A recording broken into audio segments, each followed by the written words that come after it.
Hi guys, இந்த வீடியோல வந்து நம்ம எப்படி எள்ளு உருண்டை பண்றதுன்னா பார்க்க போறோம். ஃபர்ஸ்ட் வந்து எள்ளை வந்து நாங்க வறுத்து வச்சிருக்கோம். அதுக்கு அப்புறம் கடலைப்பருப்பு வந்து தோல் நீக்கி வறுத்து வச்சிருக்கோம். அதுக்கு அப்புறம் ராகி மாவை வந்து புட்டு மாவு பதத்துக்கு இப்படி புடிச்சா வர மாதிரி பிணைஞ்சு வச்சுக்கோங்க. இப்போ வந்து நம்ம இந்த எள்ளையும் கடலை பருப்பையும் மிக்சியில போட்டு அரைச்சு மாவா எடுத்துக்கலாம்.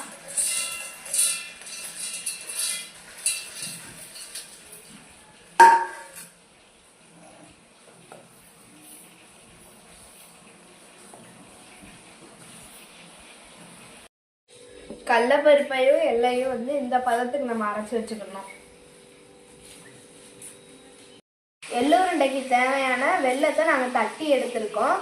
இது வெல்லமும் போடலாம், கருப்பட்டியும் போடலாம். உங்களுக்கு கருப்பட்டி தேவைன்னா கருப்பட்டியும் போட்டுக்கலாம்.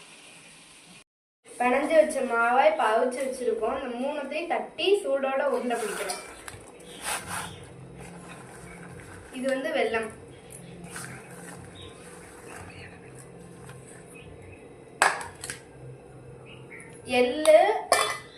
எள்ளு கடலைப்பருப்பு சேர்த்து வச்ச அந்த அரைச்சி வச்ச அந்த இது அதையும் சேர்த்துக்கணும்.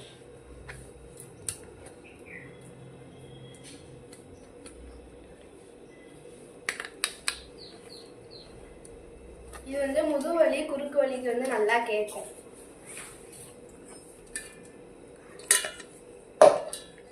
எல்லாமே சேர்த்து பிணைஞ்சிடணும். ஃபுல்லா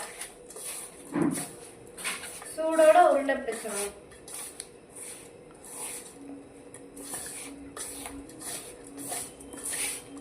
அப்பனாதான் உருண்டை வரும்.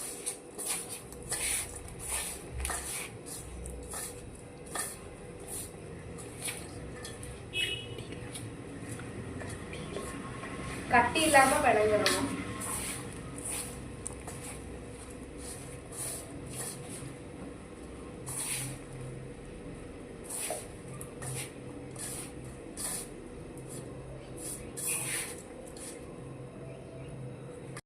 கட்டி இல்லாம நம்ம ஃபுல்லா பிணைஞ்சிட்டோம். இதை வந்து உருண்டை பிடிச்சி வச்சிடணும். அப்படியே ஒரு வாரத்துக்கு இது வந்து கெட்டு போகாம இருக்கும். நம்ம ஒரு வாரம் வச்சு சாப்பிடலாம்.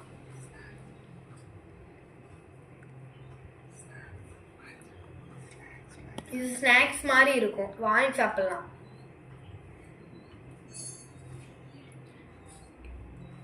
Okay, thank you.